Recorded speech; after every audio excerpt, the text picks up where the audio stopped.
नमस्कार सर्वांना, श्री स्वामी समर्थ। आज आहे नरक चतुर्दशी आणि आजच्या दिवशी आपल्याला खूप सुंदर अशी सेवा करायची आहे, जी आपल्याला आपल्या भोगापासून आणि आपल्या पापापासून मुक्त करते। बघा, आपल्या सगळ्यांना काही ना काही त्रास आहे। आपण कुठल्या ना कुठल्या त्रासातून सगळेजण जात आहोत। त्याचं मागचं कारण म्हणजे आपले भोग आहेत। बघा, आपले भोग आपल्याला भोगावेच लागतात। त्यासाठी कोणीही काही करू शकत नाही।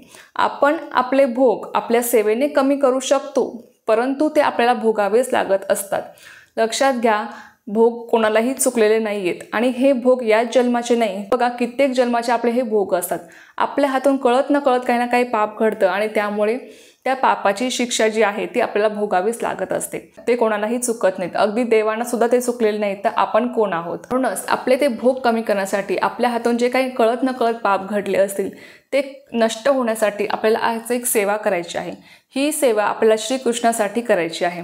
बघा, तुम्ही ती कथा ऐकली असेल, पौराणिक कथा, की श्रीकृष्णाने 16,000 स्त्रियांना नरकाच्या तावडीतून सोडवलं होतं। बघा, त्या स्त्रिया ज्या होत्या त्या नरकासुराने त्या 16,000 स्त्रियांना बंदिस्त करून ठेवलं होतं आणि त्यांना खूप तो त्रास देत होता। त्याचं कारण म्हणजे त्या स्त्रियांचे पण ते भोग होते आणि म्हणूनच त्यांना तो त्रास सहन करावा लागला। पण बघा, त्या सुद्धा श्रीकृष्णाच्या भक्त होत्या आणि त्यामुळे श्रीकृष्णाने त्यांना नरकासुराच्या तावडीतून सोडवलं होतं आणि तो दिवस होता चतुर्दशीचा आणि म्हणूनच या दिवसाला नरक चतुर्दशी असं म्हटलं जातं। आता आपल्याला पण आजच्या दिवशी श्रीकृष्णाची सेवा करायची आहे। बघा, जोपर्यंत आपले भोग भोगून होत नाहीत, आपले भोग संपत नाहीत ना, तोपर्यंत आपल्याला कुठल्याही सेवेचा अनुभव येत नाहीत।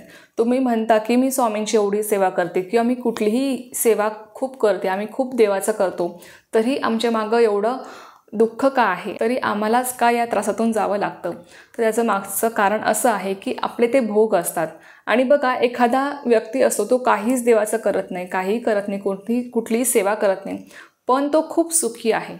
बघा, आपले ते कर्म असतात, आपले ते भोग असतात, आपल्या हातून या जन्मातच नाही तर मागच्या जन्मात किंवा त्याच्या मागच्या जन्मात कित्येक जन्मापासून काही ना काही कळत न कळत पाप घडत असतात आणि त्याची शिक्षा आपल्याला भोगावी लागत असते आणि आपले भोग हे भोगूनच संपवावे लागत असतात। ते असेच संपत नाहीत, त्याला कुठलाही देव काही करू शकत नाही। फक्त एवढंच आहे की आपण सेवा करून आपले भोग कमी करू शकतो, त्याचा त्रास जो आहे तो आपण कमी करू शकतो। जसं की बघा, आपण स्वामींची सेवा करून आपले भोग कमी करत असतो, स्वामी आपले भोग कमी करतात, तेव्हाच ते आपल्याला आपल्या सेवेचा अनुभव देत असतात। तसंच आहे, तर आजच्या दिवसाला खूप जास्त महत्त्व आहे। बघा, आपले पाप नष्ट होण्यासाठी आणि आपले भोग संपण्यासाठी आज तुम्हाला ही सेवा करायची आहे।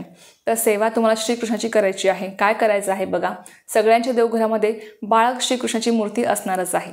तर तुम्हाला एका पाटावर लाल वस्त्र अंथरून बाळकृष्णाची मूर्ती तुम्हाला ठेवायची आहे, तांदळावर तुम्हाला ठेवायची आहे। जर तुम्हाला शक्य असेल ना, तर त्यावर अभिषेक पण करा। ओम नमो भगवते वासुदेवाय नमः या मंत्राचा तुम्ही पाण्याने किंवा दुधाने किंवा पंचामृताने 11 वेळेस किंवा 21 वेळेस जप करत तुम्ही त्या मूर्तीवर अभिषेक करा। मूर्ती स्वच्छ धुवून पुसून घ्या आणि पाटावर तुम्हाला खाली अक्षर टाकायचे आहेत आणि ती मूर्ती तुम्हाला ठेवायची आहे। त्यानंतर श्रीकृष्ण तुम्हाला हळद कुंकू अक्षदा व्हायचे आहेत, फूल अर्पण करायचं आहे, धूप दीप ओवाळायचा आहे। त्यानंतर बघा, बाळकृष्णाला तुम्हाला नैवेद्य म्हणून एखादा गोडाचा पदार्थ बनवायचा आहे। जर तुम्हाला शक्य नसेल, तुम्ही फक्त साखर जरी ठेवली तरी पण चालणार आहे। तर बघा, तुम्हाला ही पूजा करून झाल्यावर बघा, जर तुम्हाला पूजा मांडणी करणं शक्य नसेल तर फक्त तुम्ही सेवा जरी केल्या तरी पण चालणार आहे, कारण की आपल्या देवघरात बाळकृष्णाची मूर्ती असतेच, आपण रोज देवपूजा करत असतो। तुम्ही फक्त बाळ श्रीकृष्णाला नैवेद्य दाखवा, साखरेचा किंवा एखादा गोड पदार्थ बनवून त्यांना धूपदीप ओवाळा आणि तुम्ही पुढच्या सेवा करा। तर बघा, सेवा काय करायची आहे? तुम्हाला सगळ्यात प्रथम श्री स्वामी स्तवन म्हणायचं आहे। त्यानंतर तुम्हाला एक माळ श्री स्वामी समर्थ या मंत्राचा जप करायचा आहे। त्यानंतर तुम्हाला एक माळ ओम नमो भगवते वासुदेवाय नमः या मंत्राचा जप करायचा आहे। त्यानंतर तुम्हाला एक वेळेस पुरुष सूक्त वाचायचं आहे। त्यानंतर तुम्हाला विष्णू सहस्रनाम स्तोत्रपठण करायचं आहे। त्यानंतर तुम्हाला गीतेचा 15वा अध्याय वाचायचा आहे। तर या सगळ्या सेवा तुम्हाला आजच्या दिवसात करायच्या आहे। फार काही मोठी सेवा नाही आहे, तुम्हाला ही सगळी सेवा करायला तुमचा अर्धा ते पाऊण तास तुम्हाला जास्तीत जास्त लागेल, तेवढाही लागणार नाही। तुम्हाला पाऊण तास आपल्या सुखासाठी, आपल्या संसारासाठी तुम्हाला काढायचं आहे, कारण की जेव्हा आपल्या भोगापासून आपल्याला मुक्ती मिळेल, आपले पाप नष्ट होतील, तेव्हाच आपण सुखी हो खऱ्या अर्थाने। कारण की बघा, तेव्हाच आपल्याला कोणत्याही सेवेचं फळ मिळणार आहे, तेव्हाच आपल्याला कोणत्याही सेवेचा अनुभव येणार आहे आणि तेव्हाच आपलं दुःख संपणार आहे। हे दुःख जे आहे ना, जे आपण भोगत आहोत, ते आपले भोग असतात आणि ते भोग नष्ट होण्यासाठी आपल्याला आजची ही सेवा करायची आहे। त्यामुळे प्रत्येकाने आज जमेल तशी सेवा करा।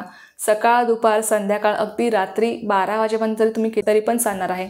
शेवटी आपला भाव महत्त्वाचा असतो, आपली श्रद्धा महत्त्वाची असते. त्यामुळे तुम्ही तुमच्या वेळेनुसार तुम्ही ही सेवा कधी पण करा, पण करायला विसरू नका. तर चला, ही एक खूप छोटीशी पण खूप महत्त्वाची माहिती होती जी मला तुमच्यासोबत शेअर करायची होती. तर झालेली सेवा मी स्वामी चरणी रुजू करते आणि आजचा व्हिडिओ इथेच थांबवते. तुम्हाला जर माहिती आवडली असेल तर व्हिडिओला लाईक शेअर सबस्क्राईब करायला विसरू नका. पुन्हा भेटूया अशाच एका नवीन व्हिडिओसोबत किंवा नवीन विषयासोबत. तोपर्यंत सर्वांना श्री स्वामी समर्थ. जय जय स्वामी समर्थ.